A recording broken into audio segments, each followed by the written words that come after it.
been through and what I've overcome. And the same goes for you.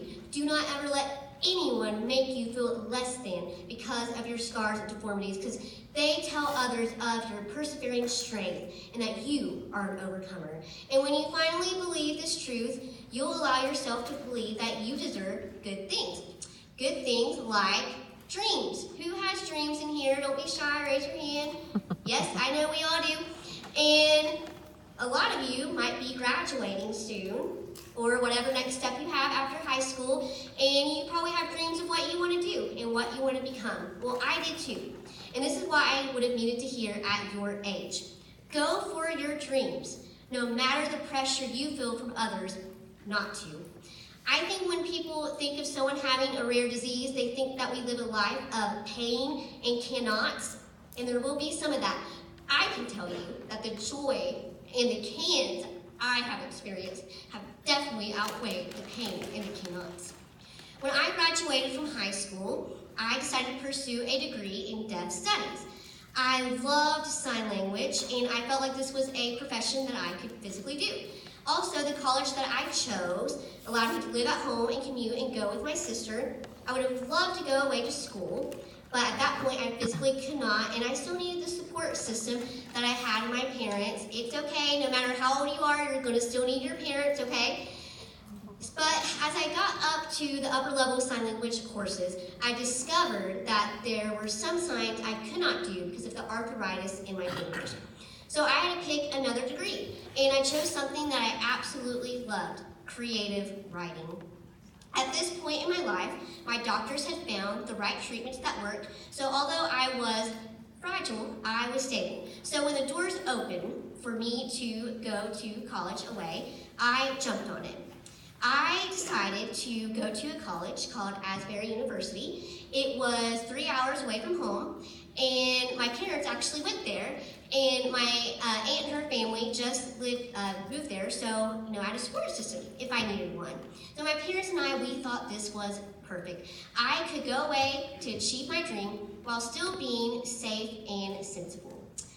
But when some friends and family heard that I was going to do this, they definitely had some opinions of their own.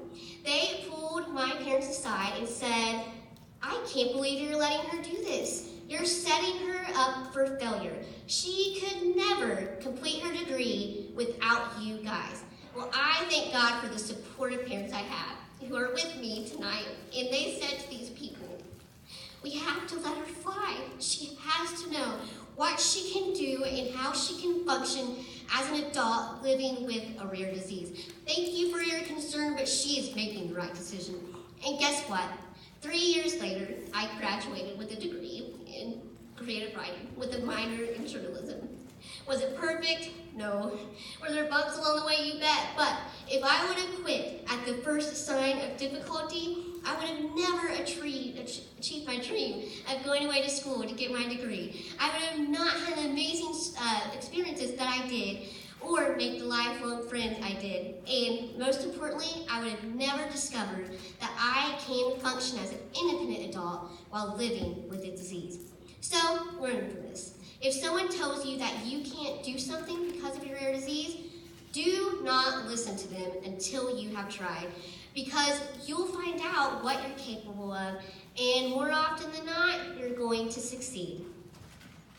The biggest piece of encouragement that I would have gone back to tell myself that I want to tell you today is, you are more. This word has become so dear to me in the last 3 years, and I'd like to tell you why. In 2010, my immunologist sent my case to the National Institutes of Health in Bethesda, Maryland. You see, at this point, my doctors knew I had combined immune deficiencies complicated with autoimmune hemolytic anemia, but they didn't know what was causing it. My first visit to the NIH was in 2011, and right from the start, I was told by my research team that more than likely, we won't figure out what you have. You'll just be research to us. I understood why they told me this, but I just had this feeling deep within my soul that I was about to embark on this amazing journey, and I was right. 2 years after that first visit with the NIH, they told me they discovered what had been causing my illness all these years. I was introduced to a young man who was getting his MD and PhD in immunology at the University of Pennsylvania, and he was actually the scientist who discovered that my disease was caused by a gene mutation, and I became his dissertation.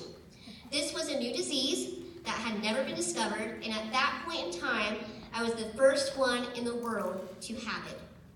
After 3 years of intensive research, the scientist was ready to defend his thesis at the University of Pennsylvania.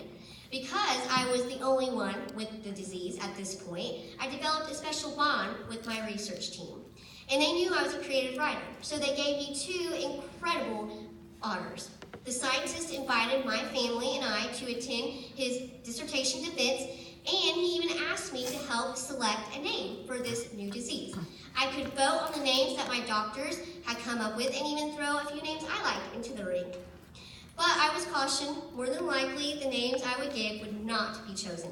So I voted on the names my doctors had come up with and even suggested a few of my own. My absolute favorite name that I came up with was Magus syndrome. It not only fit the scientific guidelines, but it had a special message. You see, Magus means more in Latin, and I wanted anyone who would be diagnosed with this rare gene mutation to know they are more than their disease. But I prepared myself that more than likely my name wouldn't be chosen. It was just an honor to get these opportunities. September 9th, 2016 was the day of his presentation, and I have to admit, most of what he said went way over my head. But when he reached the part of his speech where he thanked everyone who got him to that day, he said he especially wanted to thank me. He said, I understood that all the research blood I had allowed to be given, and all of the bizarre research tests, which there were a lot of bizarre research tests, that I put myself through would not only help me, but it would help other patients. Then he pulled out a bouquet of flowers and presented them to me with a hug. Joy instantly flooded my heart. But he still had a big announcement to make. What would the name of this new disease be? And he proceeded to tell the audience that the name they decided to go with would be Magus syndrome. It was in that moment I felt something I didn't realize I needed, and that was closure. Everything I had been through had not been in vain, because if I could tell someone else with a rare disease that they are more than the mountains they face, then it's all been worth it. And that's what I want to tell you tonight, and this is the biggest truth. You are more. Whatever you've been through and whatever you will face cannot erase this fact. Your disease does not define you, but gives you a story of perseverance and victories. You know, the faith that God has given me, my supportive family, wonderful church family, and encouraging friend group has helped heal my wounds. Because they have cheered me on throughout my life, I have found my voice and purpose. And so I want to end with this challenge to you. Don't hide from the world, but shine in it. Share your story with others, because I guarantee someone needs to hear it. I firmly believe we go through what we do so we can be a shoulder for others to lean on and tell them, if I can make it, so can you. You're the perfect person to do this, because guess what? You are beautiful, you have worth, and you are more. Thank you so much.